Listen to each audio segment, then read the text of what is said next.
Alô, nação do Mengão, esse é o Coluna do Fla Play. Chega de like, ajuda muito o nosso canal. Conteúdos exclusivos do Coluna pra você, narrações dos gols, trechos dos programas, opiniões e ampla cobertura. Se liga então, se inscreva, ativa o sininho e vamos juntos. Saudações rubro-negras! Pós-jogo mais brabo da internet chegando, com as feras do timaço do Coluna do Fla, Simon Ledo, Roberto Nazário, fica ligado, porque o melhor pós-jogo já começou. Alô, dupla! Fala, Rafa querido, tamo junto aqui, tamo de volta nesse pós-jogo no Coluna do Fla, depois dessa vitória maiúscula do Flamengo sobre o Barcelona por 2-0.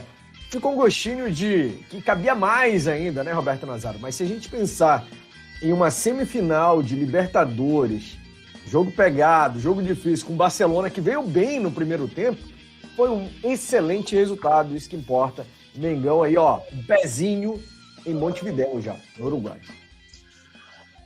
O Flamengo deu um grande passo, né? Poderia ter sido melhor, né? Claro que a gente está satisfeito, 2-0 é uma boa vantagem, mas em função do Flamengo ter iniciado o segundo tempo com a vantagem numérica, ele poderia ter ampliado esse placar e ficaria muito mais confortável para o próximo jogo, em que colocaria já os dois pés na final.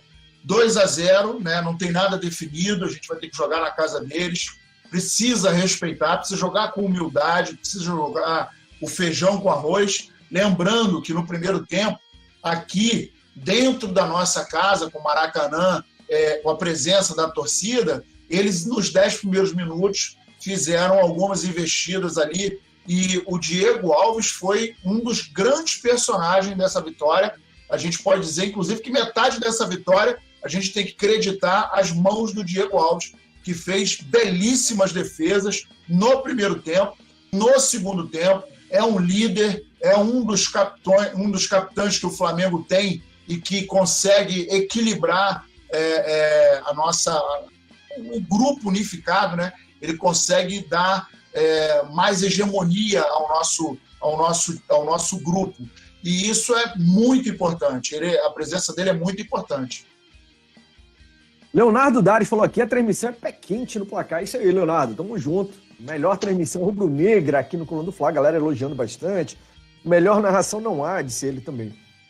Bel Oliveira, Anderson Lima dizendo que o Gabigol jogou mal, Maria do Socorro, Helena Souza, Thalisson Leal, Etuale Maria, Saulo Baixo, dando um salve então pra galera. Você que tá aí, ó, acompanhando o melhor pós-jogo da internet, dedão no like e inscrição no canal. Você que não é inscrito ainda, faltam poucos, a produção acabou de avisar, para bater 625 mil inscritos aqui no canal Coluna do Fla.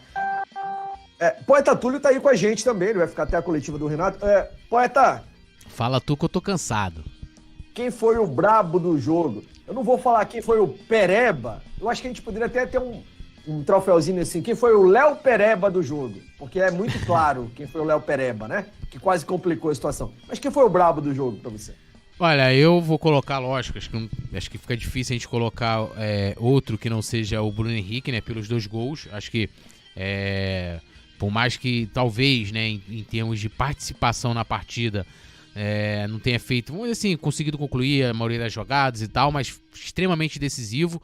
E eu quero fazer 2 menções honrosas, né? Ao Diego Alves, que no início ali foi o cara que salvou o Flamengo, e no segundo tempo também fez uma grande defesa, e o Andreas Pereira, que assim, que jogo que ele fez hoje, defendendo, atacando demais, mas fica complicado tirar esse troféu, né, do Bruno Henrique.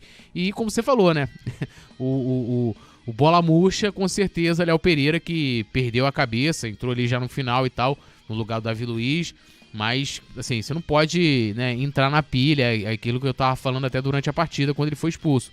Você tem que manter também, isso faz parte também do futebol, de você manter o equilíbrio emocional e não entrar, muitas vezes, numa provocação do adversário, seja física ou até mesmo, né, por palavras.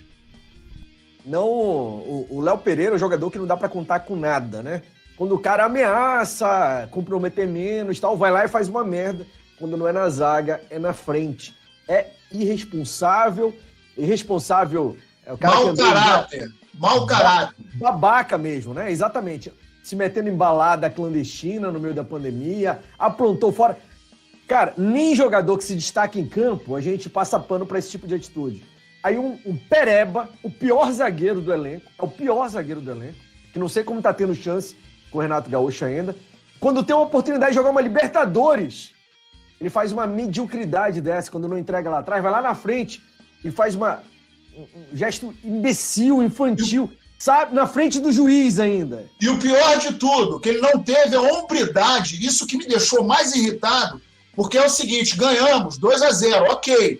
Mas e aí, se de repente fosse num outro momento do jogo, a gente ia ficar 10-10, e se o Barcelona mete um gol ou empata o jogo por causa de uma atitude irresponsável, de moleque, esse cara não merece jogar no clube de regatas do Flamengo, porque foi uma atitude idiota, foi uma atitude de mau caráter, porque além de tudo, foi nítido que ele tentou dar a cotovelada, mal pegou, o cara caiu.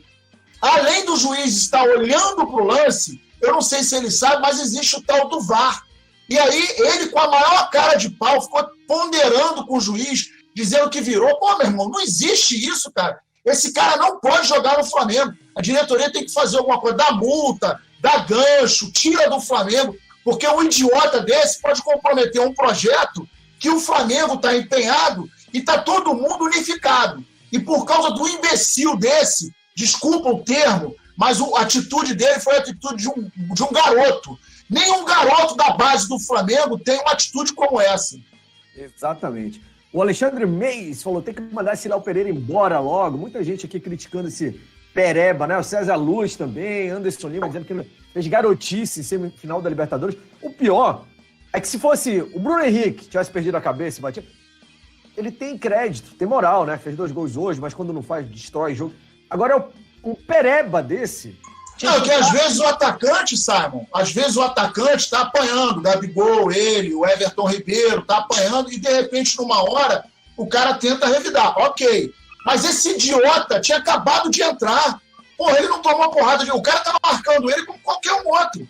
E aí ele tenta se desvencilhar da marcação e nitidamente mete o cotovelo no cara. É claro que não pegou para ele fazer aquele show, mas é a Libertadores. O cara conseguiu o que queria e foi uma atitude antidesportiva. Agora, a nota boa é que o Renato, eu estava dando uma olhada aqui, o Renato se iguala ao colombiano Gabriel Uribe como treinador com mais vitórias na história da Libertadores, né? São 81 jogos, 49 vitórias, 13 empates e 19 derrotas em Libertadores, 65,8% de aproveitamento. Exatamente. Renato Gaúcho é o maior técnico vencedor da história da Libertadores. E o Léo Pereba, para fechar, tinha que vazar do fundo. Já tinha dado motivos técnicos para não fazer parte desse elenco. É horrível, é um jogador medíocre, não merece vestir. E com esse tipo de atitude que tem extra-campo e dentro de campo, para mim, nem investiria mais. Tomara que a Conmebol dê 5 anos de suspensão para esse infeliz. Acho que chamar ele de medíocre é até elogiar, porque ele não está nem no patamar de medíocre, ele está muito abaixo disso. Tem razão. Vamos falar de coisa boa então, Roberto Nazário.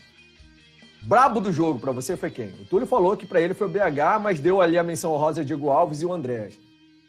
O Túlio deu pro Bruno Henrique, eu vou dar pro Andréas, cara. Ele jogou muito, teve uma participação bastante significativa, abastecendo o ataque, dando grandes passes, tanto de médio e longo, de longa distância.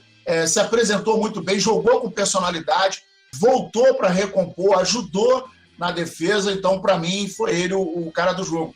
Ok que o Bruno Henrique é um cara decisivo, é importantíssimo, mas como o poeta já deu uma força para ele, eu vou dar uma força pro Gringo. Boa. César Luz, o brabo foi o Andréas Pereira, também concordando com você, Roberto Nazário, falando que o Andréas jogou muito. E realmente, né, o Andréas ainda não tinha feito por onde, assim, né, Túlio? Jogou, no primeiro jogo entrou no meio, fez um golzinho e tal, mas depois parece que não estava se acertando muito bem. Claro, precisava de tempo. E hoje, em jogo grande, o moleque jogou como gente grande também, né, pai? E jogo com torcida, né? Lembrando que a gente sempre falava isso, a gente tem alguns jogadores que ainda não tiveram oportunidade de atuar com torcedores, por exemplo, o Bruno Viana, né? E até jogadores que tiveram um pouco disso, que foi o Michael, que chegou no início de 2020, a gente fala, o Michael nessa fase que ele tá com a torcida vai ser algo complicado. E a gente vê o Andrés hoje justamente, né, quando de fato assim, a gente tem um número expressivo de torcedores no Maracanã, ele consegue fazer uma grande partida e defensivamente, né, e também ofensivamente. Depois, né, que o Renato fez algumas alterações, ele foi adiantado, né, começou a jogar mais na frente ali como um meia e continuou, manteve o nível da atuação dele. Eu acho que é um jogador, cara, assim, que a gente tem que olhar com muito carinho, assim. Eu gostei muito. Outras partidas, entrou contra o Santos ali, finalzinho, fez até o gol, mas, tipo assim, foi um lance bastante isolado, né? Tipo, primeiro toque na bola do cara, ele fez gol. Depois fez partidas muito razoáveis contra o Grêmio. Eu, inclusive, coloquei ele como melhor jogador do Flamengo, mas ele foi o melhor jogador do Flamengo num dia em que tava todo mundo muito mal, né? Então, assim, era fácil você se, entre aspas, sobressair no domingo. E hoje ele, assim, encheu os meus olhos de esperança, porque é um jogador, né, que a gente já viu jogar em poucas partidas, e de que ele possa aí contribuir muito com o Flamengo. E aí sim, como eu até falei isso no domingo, que dificilmente talvez ele entraria para brigar ali pela a vaga de segundo volante com o Diego e o Thiago Maia. Hoje ele já vira definitivamente uma sombra. Porque por mais que o pessoal fala assim, mas o Diego é reserva. Beleza, mas você tem o Thiago Maia que, na minha opinião, tá na frente do Andrés. O Thiago Maia a gente conhece muito mais, jogou muito mais e é um jogador que a gente sabe que pode contar. Ano passado a gente viu isso naquele momento do surto de Covid. A gente lembrou até aquela partida contra o Barcelona, que a gente venceu lá. Depois no jogo aqui com a Arrascaeta, né? Então o Andrés aí me surpreendeu bastante. Boa, isso aí. Gelton Brito, Leonardo Dares, de Caiana, Minas Gerais, também mandando alô. José Nilson Rodrigues, do Barcelona com a Mena, chegou na área do Flamengo. Esse time invicto na altitude. Jogador veloz igual o Bruno Henrique, vai cansar fácil. Lembrando que Guayaquil não fica na altitude, né, galera? Não é Quito, né? Quito é a capital do Equador. Guayaquil é na altura do mar, do nível do mar. Então os jogadores do Flamengo não vão sentir diferença lá, né, Nazário e Túlio? Vai ser... o Barcelona vai ter torcida também, esse é o ponto, né, Túlio? Sim, eu não sei como é que vai ser o protocolo lá contra o Olímpia. Mas vai ter torcida, eles já conseguiram autorização para jogar. Não, eu não sei quanto assim, se vale a capacidade, né, do estádio, quanto o número de torcedores que eles vão poder contar lá. Mas a gente jogou contra o Olímpia com torcida. Teve até aquela questão lamentável do racismo, que é uma coisa bizarra, né? A Conmebol, ela puniu o Olímpia, né? Não puniu o torcedor, não. Puniu o Olímpia com valor, assim, irrisório. E assim, parece como se o racismo tivesse preço, né? Se pudesse cometer e tivesse um preço. Então, assim, a gente já teve essa experiência na Libertadores de jogar com torcida.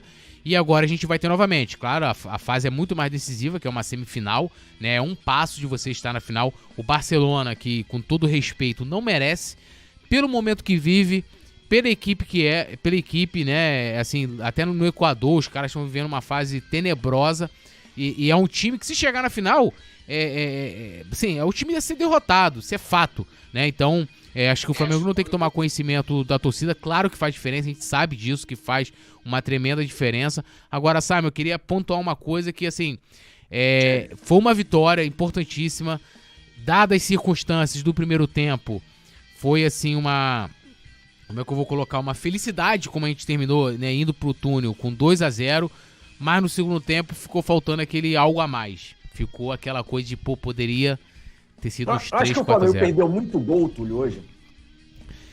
Assim... Gols claros, assim, bola na trave, lance na cara e tal. Teve, né, a cabeçada do Bruno Henrique, teve também a finalização cabeçada do Gabigol, teve a do Andrés também, né, a finalização de longe.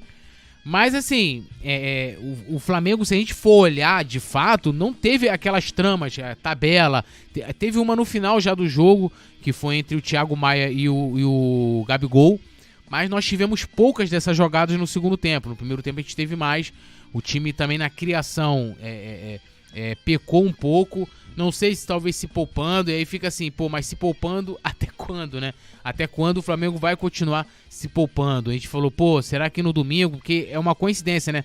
A derrota pro Grêmio foi a terceira em véspera de jogo de Libertadores que o Flamengo perde. Então, assim, tá se poupando pro jogo lá, vai se entregar mais lá, e é sempre complicado, como você falou, vai ter torcida, os caras vão ter que vir pra dentro do Flamengo, isso é bom porque vai dar espaço para os jogadores que a gente tem, mas, é assim, deixa meio que aberto a semifinal, né?